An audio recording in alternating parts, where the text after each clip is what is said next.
আল্লাহর নবী যখন পাহাড়ের ওপর উঠলেন, পাহাড়ের ওপর ওঠার পরে তিনি বললেন, ইয়া সবহা, ইয়া সবহা, তোমরা যারা সকাল যাপন করছো আমার কাছে আসো। আল্লাহর নবীর কথা শোনার সঙ্গে সঙ্গে সকল মানুষগুলো পাহাড়ের চারিদিকে এসে জমায়েত হয়ে গেল। সবাই বলল, মুহাম্মদ, কেন তুমি আমাদেরকে এই জায়গায় একত্রিত করেছো? আল্লাহর নবী বলল, আমি যদি এখন তোমাদেরকে বলি এ পাহাড়ের পাদদেশে একদল দস্যু লুকিয়ে আছে, একদল সৈন্য লুকিয়ে আছে, তোমরা কি বিশ্বাস করবা?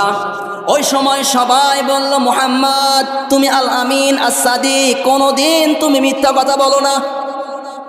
ওই সময় আল্লাহর নবী বললেন, লা ইলাহা ইল্লাল্লাহ তুফলিহুন, তোমরা যদি পড়তে পারো লা ইলাহা ইল্লাল্লাহ তুফলিহুন, তোমরা সফল হয়ে যাবে।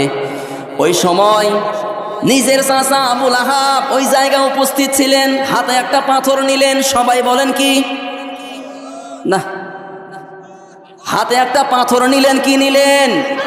হাতে একটা পাথর নিয়ে আল্লাহর নবীকে বরদোয়া দিলেন। কি বলে বরদোয়া দিলেন? তাব্বালাকা লিহাযা ইল্লা জামাতানা।